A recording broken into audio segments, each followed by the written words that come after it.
चेहरे को शख्सियत का आईना बताकर हिंदी फिल्मों के गानों में खूब कलम घिसी गई। चेहरा सूरज चांद बना, सुबह से लेकर शाम बना, खूबसूरती की पहचान बना और इस पहचान में चार चांद लगाने की चाशनी, खूबसूरत मुस्कान और तीखे नैन नक्श में डूबी रही। जमाना बदला, खूबसूरती का फसाना बदला, वक्त पुराना बदला और इस वक्त को बदलने में डॉक्टर श्वेता त्यागी और डॉक्टर साक्षी कामरा ने एड़ी चोटी का जोर लगाया। दांत आड़े तिरछे हैं तो एक ने उन्हें सुघड़ बनाकर प्यारी सी मुस्कान दी, तो दूसरी ने एक्सीडेंट में चेहरा बिगड़ा तो उसे नई पहचान दी। एक एंडोडोंटिस्ट हैं तो दूसरी मैक्सिलोफेशियल रेडियोलॉजिस्ट। पेशे से डॉक्टर हैं, पर श्वेता और साक्षी चेहरे की कंस्ट्रक्टर हैं। इन दोनों ने उस संकुचित सोच को बदल कर रख दिया है जिसमें औरत को गढ़े नक्श का पुतला बनाकर रख दिया गया था। सांवली सूरत अब बोझ नहीं बल्कि ताज है। दांतों की कमी अब किसी भी तरीके से बोझ नहीं, हर प्रॉब्लम का सलूशन है। श्वेता और साक्षी आपकी रुकी हुई स्माइल को पंख देती हैं ताकि आप खूबसूरती से मुस्कुरा सकें और अपना कॉन्फिडेंस वापस पा सकें। आज श्वेता और साक्षी की कहानी उन्हीं की जुबानी। हम महिलाएं के आज के एपिसोड में आप सभी का बहुत स्वागत है। आपके साथ मैं रचना बंसल। आपने वो कहावत बहुत सुनी होगी ना कि अगर आप चंद सेकंड की स्माइल करेंगे तो कोई भी फोटो बहुत खूबसूरत हो सकती है। और फिर अंदाज़ा लगाइए कि अगर लाइफ में आप मुस्कुराते हैं तो लाइफ कितनी ज़्यादा खूबसूरत हो जाएगी। लेकिन कई बार हमारी स्माइल में अड़चन आते हैं, हमारे दांत भी। कई बार दांत सुंदर नहीं होते या आड़े टेढ़े होते हैं या टूट जाते हैं जो हमें स्माइल करने से रोकते हैं। लेकिन ये टेक्नोलॉजी हमारी ज़िंदगी में आसानी लेकर आई है और पिछले कुछ सालों में चीज़ें बहुत ज़्यादा बदली हैं जो हमारी स्माइल को और ज़्यादा लार्ज करती हैं, खूबसूरत करती हैं। तो दांतों से जुड़ी समस्याओं को समझने के लिए हमारे साथ हैं डेंटिस्ट श्वेता त्यागी जी, और दांतों से जुड़ी समस्याओं को समझने के लिए CBCT का क्या रोल है, CBCT रेडियोलॉजिस्ट मेरे साथ में हैं डॉक्टर साक्षी कामरा। आप दोनों का बहुत स्वागत है हम महिलाएं के आज के एपिसोड में। हम महिलाएं यानी कि आधी आबादी हैं हम, और हम महिलाएं हमेशा मुस्कुराती रहें, कोई अड़चन उनमें ना आए। आप दोनों की मुस्कुराहट बहुत प्यारी है। श्वेता, मैं आपसे शुरुआत करूंगी। पिछले कुछ सालों में ये केसेस बहुत ज़्यादा बढ़े हैं कि हमें अच्छी स्माइल चाहिए, हमें अच्छे दांत चाहिए, क्योंकि हर महिला खूबसूरत दिखना चाहती है और ऑफ कोर्स ये हमारा अधिकार भी है। टेक्नोलॉजी के लिहाज से चीज़ें कैसे बदली हैं या कैसे आसान हो गई हैं, ज़रा समझाइए। पहली बात तो धन्यवाद रचना जी, आपने मुझे यहाँ पर बुलाया। देखिए, एक ब्यूटीफुल स्माइल हर महिला को चाहिए और इसका बहुत इम्पोर्टेंस है हमारी लाइफ में। तो ब्यूटीफुल स्माइल हम कैसे ले सकते हैं, उसमें क्या क्या दिक्कतें हैं जो ब्यूटीफुल स्माइल को हमारी कम कर रही हैं। सबसे पहले कि हमारे टेढ़े मेढ़े दांतों का ज़्यादा बाहर होना या हमारे दांतों में क्राउडिंग होना, एक अलाइनमेंट में नहीं होना, और हमारे दांतों पे स्टेन्स होना, धब्बे होना, वाइट धब्बे होना या ब्राउन स्टेनिंग होना, या नेचुरली हमारे जो दांतों की शेप है या साइज़ है वो अच्छे से नहीं बनी है। तो ये सब चीज़ें हैं जो एक ब्यूटीफुल स्माइल को मतलब ख़राब कर सकती है या आने नहीं देती है। तो इसके लिए बहुत सारे चीज़ें हैं। यदि हम पहली बात करेंगे कि टेढ़े मेढ़े दांत का हम कैसे ट्रीटमेंट कर सकते हैं, तो उसके लिए अब हमारे ऑर्थो ट्रीटमेंट आ चुका है, ठीक है, जिसमें हम ब्रेसेस लगा के टेढ़े मेढ़े दांतों का अलाइनमेंट सही कर सकते हैं।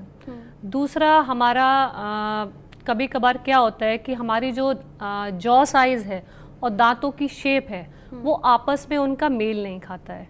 तो हम ऐसे केसेस में मायोफंक्शनल या ऑर्थोपेडिक अप्लायंसेस एडवाइस करते हैं, बट ये एक ग्रोइंग पीरियड में ही एडवाइजेबल है। तीसरा, हम जैसे कि हमारे दांतों पे धब्बे होना, वो एक फ्लोरोसिस की वजह से भी होता है। फ्लोरोसिस क्या होती है, जब हमारे पानी में या फ्लोराइड का इंटेक हमारे बॉडी में ज़्यादा होता है या दांतों में ज़्यादा इंटेक हो जाता है, तो ऐसे केसेस में हम फ्लोरोसिस जैसे केसेस में हमारे दांतों में धब्बे, वाइट धब्बे हो सकते हैं या ब्राउन स्टेनिंग हो सकती है।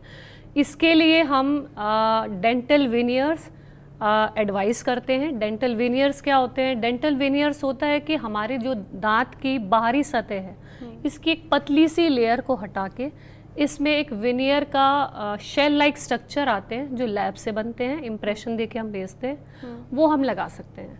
ये आजकल काफ़ी हमारे जो एक्टर्स एक्ट्रेस हैं ये भी यूज़ कर रहे हैं ब्यूटीफुल स्माइल। इनफैक्ट मैंने भी एक इंस्टा पर रील देखी थी जहाँ बड़ी बड़ी सेलिब्रिटीज़ थी, नाम तो मैं नहीं लूँगी, जिनके दांत पहले बड़े अजीब से दिखते थे, लेकिन बदलते टाइम के साथ वो चीज़ें बदली हैं। और खुद मैं कहूँ कि मेरी दादी, मेरी नानी, दोनों के जो 2 फ्रंट के दांत थे वो बड़े थे। अब हम उस उम्र में या उस जनरेशन को देखें तो तब दांतों का इलाज नहीं होता था। बिल्कुल, बिल्कुल। अगर दांत में कीड़ा लग गया या दांत टूट गया तो वो ऐसे ही रह जाता था, लेकिन आज चीज़ें बदली हैं, लोग अवेयर हुए हैं। और इसमें CBCT क्या रोल निभाता है साक्षी? CBCT इज़ बेसिकली अब आज की डेट में एक नया डायग्नोस्टिक टूल आया है। हमारा पहले CT स्कैन होता था, बट CT स्कैन बहुत ज़्यादा रेडिएशन करता है हमारी बॉडी के लिए, और CBCT एक न्यू टेक्नोलॉजी है, एक छोटी कॉम्पैक्ट मशीन है और 1/10 रेडिएशन डोजेज है कम CT स्कैन से। सो ये एक स्पेशलाइज्ड इमेजिंग आई है जो सिर्फ हमारे फेस रीजन के लिए मतलब हमारे फेस रीजन की डायग्नोसिस के लिए है, ना कि हमारे केसेस जो सिंगल टूथ हम स्कैन करते हैं, हमारी हड्डी में कोई कैंसर है उसकी डायग्नोसिस के लिए। अगर हमारे को 3D सर्जिकल गाइड बनानी है या कोई फेस का फ़ोटो लेना है 3D, तो ये उस सब चीज़ों के लिए। अगर आपको एक स्मॉल डायग्नोसिस चाहिए तक एक बहुत ब्यूटीफुल स्माइल चाहिए, उस सारे इमेज को ये कवर करता है। तो it's a new diagnostic imaging that has come up. इसकी ज़रूरत क्यों पड़ी? और पिछले कुछ सालों में ये नाम मैं बार बार सुन रही हूँ जी, तो ये इतना ज़्यादा फेमस या पॉपुलर क्यों हो गया? पॉपुलर ये इसलिए हो गया क्योंकि अब आप देखेंगे CT स्कैन में एक पेशेंट अंदर जाता है, वर्ड सुपाइन, उसमें वो डरता है, घबराता है, क्लॉस्ट्रोफोबिया उसको बहुत होता है, और स्कैन का कॉस्ट, मशीन का कॉस्ट बहुत हाई होता है। तो हमें एक ऐसी स्पेशलाइज मशीन की ज़रूरत पड़ी कि सिर्फ अगर आपको फेस का स्कैन लेना है, एक स्पेशलाइज्ड टूथ का स्कैन लेना है और एक अच्छी क्लैरिटी चाहिए और इमेज भी आपको प्राइस भी उसका स्कैन का कम चाहिए, तो ये इमेजिंग मोडालिटी आई थिंक कुछ 10 साल पहले कम होता है। अगर आप देखें तो एक CT स्कैन की मशीन 90 लाख टू 1 करोड़ की आती है, और this one is around 20 lakh 30 lakh around. तो इतना सब्सटैंशियल डिफरेंस है कॉस्टिंग में मशीन का। और तो ऑफ कोर्स चार्ज भी उसी हिसाब से कम होता होगा। उसी हिसाब से कम भी है, और बट डायग्नोस्टिकली बहुत एक्यूरेट है। सो फॉर द जहाँ पे हमें मुंह की कोई भी छोटी से छोटी दांत को देखना है या हड्डी को देखना है, या हमें आजकल जो नोज़ की प्रॉब्लम्स हैं वो भी आजकल CBCT डायग्नोस करता है। यहाँ पे हमारा जो जॉइंट है, मुंह खोलने का जो जॉइंट होता है, वो भी हम जो हड्डी आपकी टूट गई आपका एक्सीडेंट में, तो वो सारे केसेस आजकल। अच्छा, यानी CBCT सिर्फ डेंटल से जुड़ी हुई समस्या नहीं बल्कि ENT से जुड़ी समस्या भी है। और बहुत सारे प्लास्टिक सर्जन भी हमको रेफर करते हैं, क्योंकि एक 3D फोटो आती है फेस की। तो अगर आपको अपना ट्रीटमेंट देखना है बिफोर एंड आफ्टर, एस्थेटिक्स देखना है बिफोर एंड आफ्टर, कई सेलिब्रिटीज़ भी अगर हैं या बहुत इन्फ्लुएंसर्स हैं, दे वांट देयर प्रोफाइल, उनको एक अच्छा प्रोफाइल चाहिए, तो उसके लिए बहुत अच्छी टेक्नोलॉजी है कि इसके अंदर 3D फोटो भी हम ले सकते हैं टू कंपेयर कि पहले और बाद में कितना अंतर आया। अच्छा, आप बेहतर समझा पाएंगी। CBCT आप लोग कब सजेस्ट करते हैं कि आपको ये स्कैन कराना चाहिए, और ये कैसे एक डेंटिस्ट के तौर पर आपके लिए फ़ायदेमंद होता है? आपको ये मालूम हो जाता है कि हाँ, मेरे पेशेंट को ये समस्या है तो इसका ट्रीटमेंट ऐसे होगा।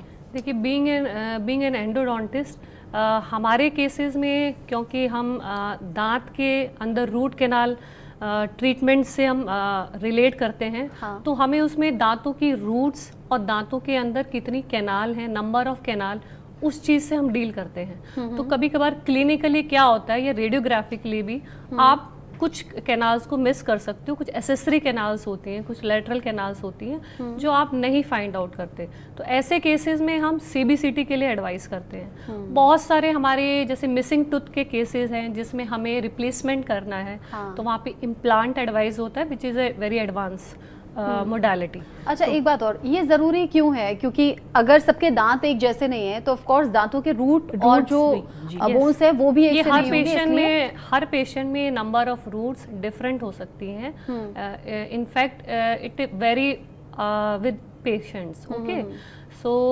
To find out extra roots, to find out extra canal, इन सब केसेस के लिए फॉर माई फील्ड मैं CBCT एडवाइस करती हूँ। यदि मुझे इम्प्लांट के केस में बोन की हाइट देखनी है, बोन की थिकनेस देखनी है, जो बहुत ही ज़्यादा महत्वपूर्ण होती है इम्प्लांट प्लेस करने के लिए, क्योंकि हमारा जो नेचुरल टूथ होता है वो हमारी हड्डी में होता है। तो हड्डी का लेवल जांच करने के लिए हम इम्प्लांट के केस में पेशेंट को ये उन केसेस में भी है जहाँ जो बहुत बुजुर्ग होते हैं, मुझे लगता है 70 या 80 बुजुर्ग में भी बहुत ज़्यादा क्या होता है कि हड्डी उम्र के साथ या उनको ऑस्टियोपोरोसिस हो जाता है, उसके साथ हड्डी बहुत पतली हो जाती है और जो उसकी जो डेंसिटी हम बोलते हैं हड्डी की वो बहुत ही कम हो जाती है।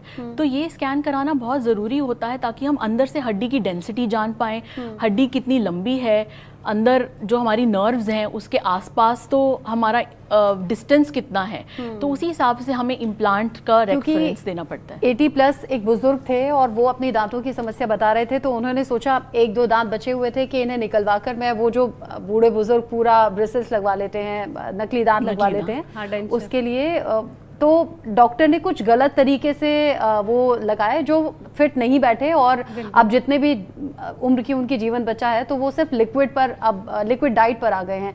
तो ये प्रॉब्लम CBCT से बच सकती है। बिल्कुल। एक और आम समस्या है जैसे कि इम्पैक्टेड टूथ होते हैं, यानी कि हमारा जो विजडम टूथ होता है, अक्कलदाढ़ जिसे कहते हैं, वो कभी कभार नहीं निकलती है पूरी तरह से, पार्शली हमारे ओरल कैविटी में इरप्ट होती है। ऐसे केस में हम मोस्टली और ज़्यादातर यही सही होता है, एक्सट्रैक्शन एडवाइस करते हैं। अच्छा, आपके पास किस तरह के पेशेंट्स आते हैं और कॉमनली कौन कौन सी प्रॉब्लम है जो अभी ज़्यादा है और उनसे बचाव क्या हो सकता है? देखिए रचना जी, जो सबसे आम समस्या है जो पेशेंट हमारे पास लेके आते हैं वो सबसे ज़रूरी है दांतों का दर्द, जिसके साथ वो आते हैं कॉमनली, और प्रमुख यही हमारी समस्या होती है, दांतों में दर्द। इसके अलावा दांतों में ठंडा गर्म लगना, ये भी एक आम समस्या है, और दांतों में जो मसूड़े होते हैं उनसे खून आना या दांतों में पीलापन लगना, ये भी मरीजों की आम समस्या है, या टेढ़े मेढ़े दांत, ये भी। आपने इस प्रॉब्लम में जो सबसे पहले कहा कि दांतों में दर्द होना, तो मुझे लगता है कि कोई भी पेशेंट डॉक्टर के पास तब जाता है जब चीज़ें बियरेबल नहीं होती हैं, इसीलिए आपने दांतों का दर्द सबसे पहले बता दिया। और फीमेल तो खास तौर पर कही जाती हैं कि पूरे घर का वो ख्याल रख लेंगी पर अपना नहीं रखेंगी, लेकिन पिछले कुछ वक्त में चीज़ें बदली हैं, फीमेल्स खुद पर ध्यान भी दे रही हैं, वो अच्छा दिखना भी चाहती हैं, और दांतों में अगर कोई समस्या है तो वो चाहती हैं भाई ये प्रॉब्लम मेरी दूर हो जाए ताकि मैं खुलकर मुस्कुरा सकूं। ऐसे कुछ केसेस आते हैं क्या? बिल्कुल बिल्कुल। इसमें मैं एक चीज़ और ऐड करना चाहती हूँ कि जैसे हमें लगता है, मरीजों को बहुत लगता है, अक्सर वो कहते हैं कि हमारे दांत में दर्द नहीं है तो हमें कोई दिक्कत नहीं है दांत में, जबकि जो दांत में जो दर्द होता है it is an advance stage, ये तो बहुत आगे की स्थिति हो जाती है। तो हम दांतों में दर्द को रोक सकते हैं यदि हम इनिशियली स्टेज में जाके इसको जांच लें। जैसे कि प्रिवेंटिव मेजर्स होते हैं कि हमें रेगुलर डेंटल चेकअप लेना चाहिए, हर 6 महीने पे ये रिकमेंडेड है। तो ये रेगुलर डेंटल चेकअप करा के हम इन चीज़ों से बच सकते हैं, और इनिशियल स्टेज पे बीमारी को पकड़ के कम से कम ट्रीटमेंट की ज़रूरत पड़े उसको सही कर सकते हैं। अच्छा, CBCT को लेकर आपने कहा कि CT स्कैन कराएंगे तो रेडिएशन बहुत ज़्यादा और उसके जो नुकसान है वो बॉडी पर उसके साइड इफ़ेक्ट्स दिखते हैं, तो कंपैरेटिवली CBCT में रेडिएशन किस तरीके से कम है, या फिर किस किस तरह के केसेस में ये प्रेफर किया जाता है कि हाँ भाई आप ये ना कराकर CBCT जाइए? तो जो सारे बोन रिलेटेड प्रॉब्लम्स हैं, जो हड्डी की प्रॉब्लम्स होती हैं, मतलब गर्दन से ऊपर जो भी, अगर हम फेस स्कैन करा रहे हैं तो हमारी यहाँ पे हड्डी है, इधर है, ये सारी हड्डियों की जो भी प्रॉब्लम है हम उनके लिए CBCT एडवाइस करते हैं। तो ये तो एक्सीडेंटल केस में भी होता होगा? हाँ जी बिल्कुल, सारे एक्सीडेंटल केसेस जो भी हमारी फेस की फ्रैक्चर्स की जो बोन्स आती हैं वो सारा हम CBCT में देख सकते हैं।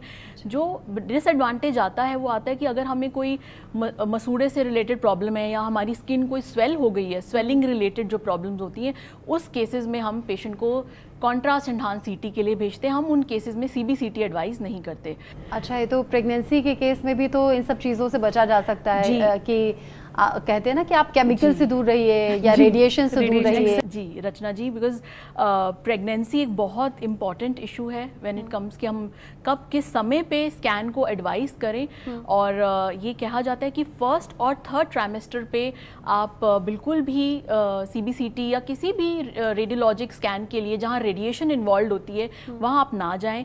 सबसे सेफ जो फेज़ होता है सेकेंड ट्राइमेस्टर होता है, जो 4th month to 6th month के बीच में होता है, है प्रेगनेंसी में, और उसमें भी बहुत ध्यान रखना पड़ता है। हमारा कुछ प्रिंसिपल्स होते हैं जिसको हम फॉलो करते हैं कि हमें जब ज़रूरत हो तभी हमें एक प्रेग्नेंट फीमेल को या डेंटिस्ट को भी तभी भेजा जाए जब उसकी डायग्नोसिस की बहुत ज़्यादा ज़रूरत हो। और दूसरी चीज़ हमें बहुत ध्यान रखना पड़ता है कि हमें किसी भी प्रेग्नेंट महिला को पहले उनको बताना पड़ता है कि आप प्रेग्नेंट हैं, और फिर हमें उनको लेड एप्रन पहनाना पड़ता है, और हमें एक थायराइड कॉलर भी उनके लिए एडवाइस करना पड़ता है बिफोर वो एक स्कैन में जाएं। और जो उनकी डोसेज होती है, जो बहुत अच्छी बात है कि CBCT की वजह से वो कंट्रोल कर सकते हैं हम स्कैन चूज कर सकते हैं कि हम उसको हाई डोज करें या उसको बहुत लो डोज पे रखें। अच्छा। हाँ, इसमें मैं एक चीज़ ऐड करना चाहती हूँ।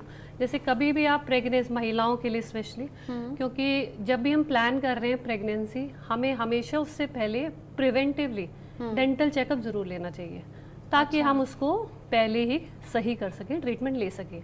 और बाय चांस कुछ चीज़ मिस हो गई है या बाद में ड्यूरिंग प्रेगनेंसी है, तो सेकेंड ट्राइमेस्टर जो है that is safe but only for the emergency treatment. केवल इमरजेंसी ट्रीटमेंट ही करनी चाहिए। ड्यूरिंग प्रेगनेंसी कहा तो इसमें तो कुछ गम्स की प्रॉब्लम भी आती है। मैंने अनुष्का का एक पोस्ट पढ़ा था, उसमें उन्होंने बताया था ये हार्मोनल इश्यूज ऐसे होते हैं प्रेगनेंसी के टाइम में कि अंदर मुंह में ब्लीडिंग ज़्यादा होना, गम्स की स्वेलिंग होना, ये सब चीज़ें बहुत कॉमन आ जाती हैं। अच्छा श्वेता जी, चूंकि आपके दांत तो बड़े साफ सुथरे और अच्छे दिख रहे हैं, आपकी स्माइल भी बहुत अच्छी है, लेकिन मेरा सवाल अब ये है कि जो हम टूथपेस्ट के ऐड देखते हैं, सफ़ेद चमकदार दांत और बड़ी अच्छी प्यारी सी स्माइल, ऐसा ही हम सेलिब्रिटीज़ के साथ भी देखते हैं, तो इनके दांत इतने खूबसूरत और चमकदार होते हैं या बस टीवी पर हमें दिखते हैं, या अगर अच्छे हैं तो कैसे हैं?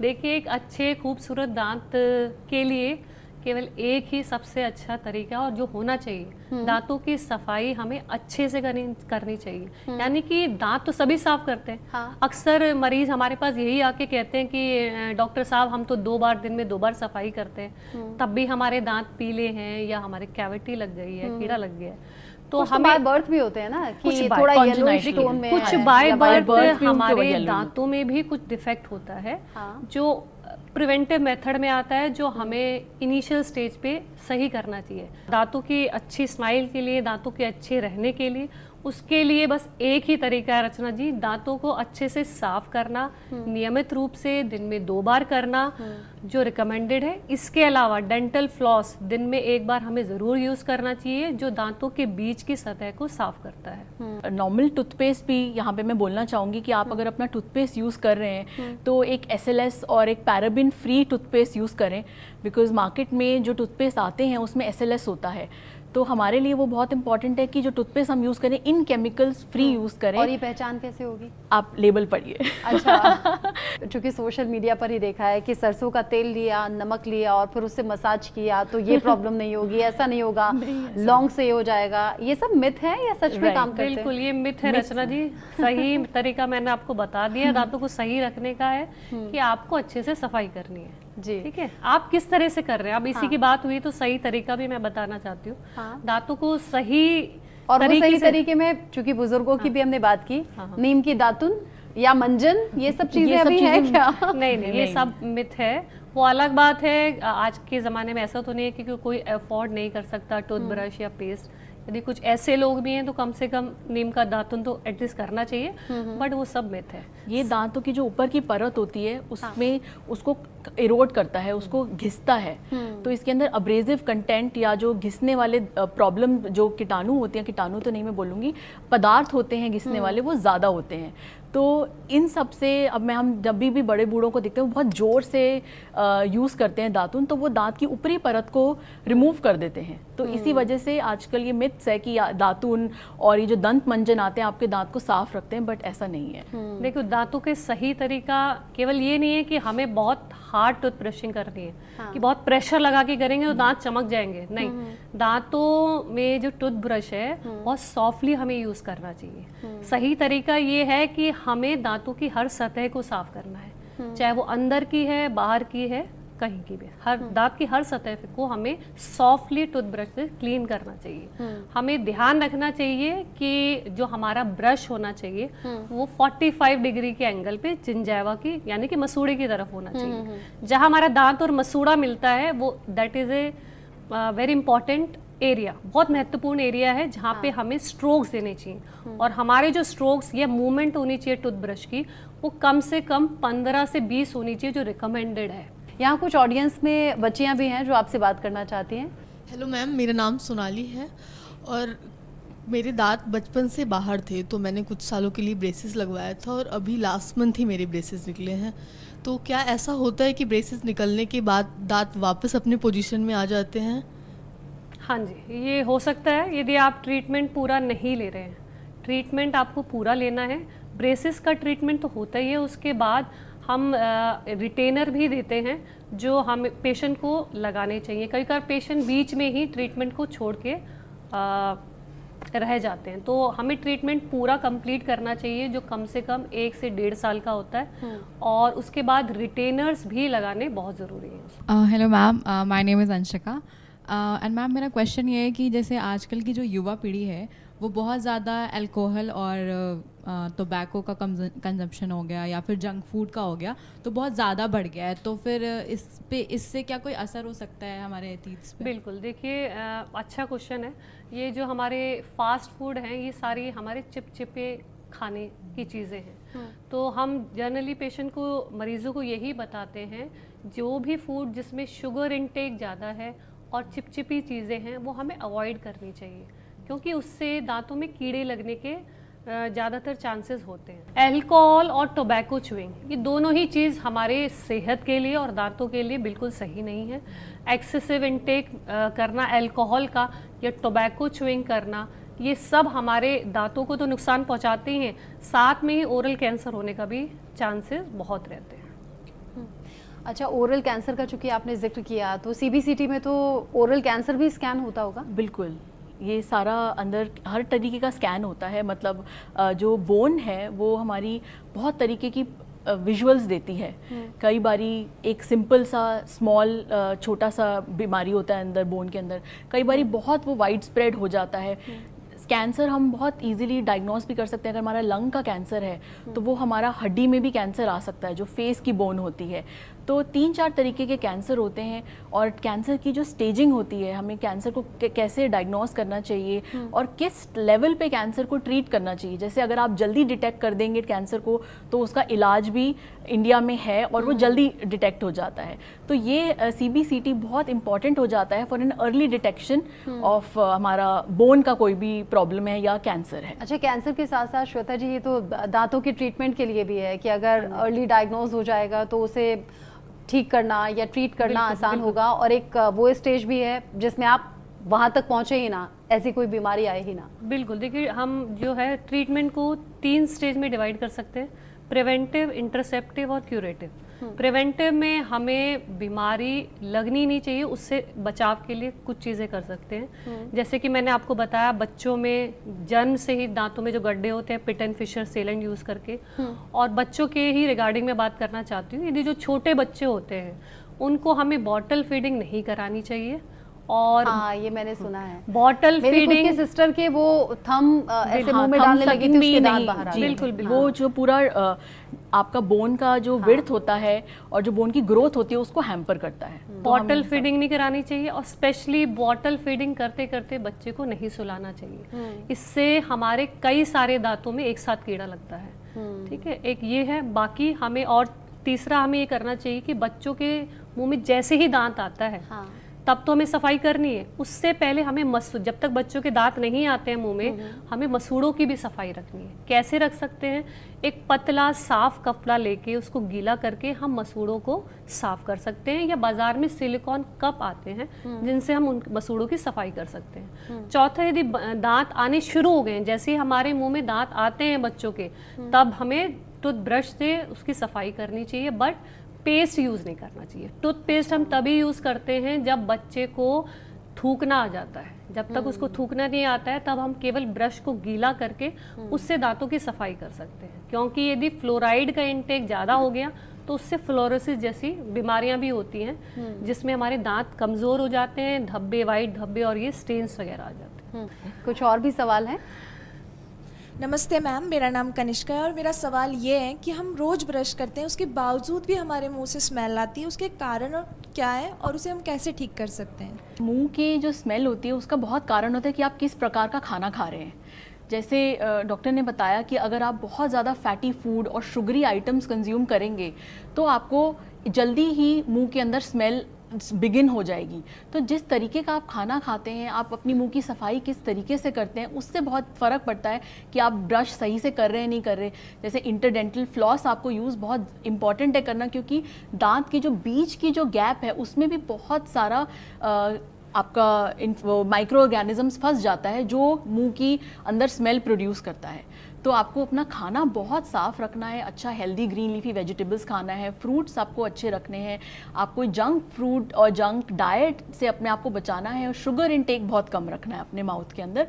देन आई थिंक अगर आप ब्रश करेंगे 2 बारी दिन में and interdental floss, then keep on, आप अपना माउथ वॉश भी इस्तेमाल कर सकते हैं सुबह। सो उससे आपका ब्रेथ काफ़ी फ्रेश रहेगा एंड आपको इस चीज़ की दिक्कत नहीं आएगी। बहुत अच्छी कहावत है रचना जी की माउथ जो है वो मिरर है बॉडी का, एंड जो भी प्रॉब्लम बॉडी में आती है वो हमारी माउथ या हमारी ओरल हेल्थ उसको दर्शाती है। तो अगर हमारी ओरल हेल्थ अच्छी है और हमारे अंदर कोई भी प्रॉब्लम, डाइजेस्टिव ट्रैक का भी जो पहला भाग है वो मुंह है, तो अंदर की गट की बीमारियां या जनरल बॉडी की जो बीमारियां होती हैं वो हमारी माउथ और ओरल हेल्थ दर्शा सकता है। तो उसको मेंटेन करना बहुत ज़रूरी है। बिल्कुल। आखिरी मेरा सवाल होगा, चूँकि हम बड़ा चाय और कॉफ़ी के शौकीन होते हैं और मैंने ये भी कई वीडियोस देखे हैं, उसके बाद इनफैक्ट मैंने चाय कॉफ़ी कम भी किया कि अगर आप चाय या कॉफ़ी पीते हैं तो दांत पीले पड़ जाएंगे। अच्छा, आप दोनों ही जंक फूड कह रहे हैं नहीं खाना चाहिए, मैं जंक फूड नहीं खाती, मैं तो हेल्थ की तरफ जाते हुए कि अच्छी हेल्थ हो, मैंने एप्पल सिडर विनेगर मैंने शुरू किया, उससे मेरे दांत पीले पड़ गए। चाय कॉफी में कम कर चुकी थी, फिर मुझे ट्रीटमेंट कराना पड़ा। तो ये मिथ है या सच में होता है? नहीं, सच में। देखिए मैं रचना जी, जो एसिडिक फूड होते हैं या सिट्रस फ्रूट्स होते हैं, ये जो है हमारे दांतों की सतह को खोलते हैं। किसी भी चीज़ का एक्सेस इंटेक, अधिक मात्रा में लेना किसी भी चीज़ को वो नुकसान ही पहुंचाता है। ऐसे ही यदि आप एसिडिक चीज़ें या सिट्रस फूड, या कुछ लोगों को बीमारी होती है पेट की जिसे हम gastro oesophageal reflex gastric disease कहते हैं, रिफ्लक्स डिसीज कहते हैं, जिसमें एसिड बहुत ज़्यादा बनता है, उससे भी हमारे दांतों की सतह जो है घुलती है। तो ये सब चीज़ें हमें जांच करानी चाहिए जाके मेडिसिन वाले डॉक्टर से, या हमें इन चीज़ों का इंटेक कम करना चाहिए। बहुत से अच्छे सजेशंस आप दोनों ने दिए हैं और बहुत से मिथ भी हैं जो दूर हो गए हैं, और मुझे लगता है ऑडियंस के भी सवालों के जवाब दिए, खास तौर से आधी आबादी यानी कि हम महिलाओं ने आज बहुत ध्यान से ये एपिसोड सुना होगा अपनी स्माइल को और ज़्यादा ब्यूटीफुल करने के लिए। आप दोनों की स्माइल भी ऐसे ही ब्यूटीफुल रहे, आपने बहुत से सवालों के जवाब दर्शकों तक पहुँचाए, बहुत बहुत शुक्रिया। Thank you.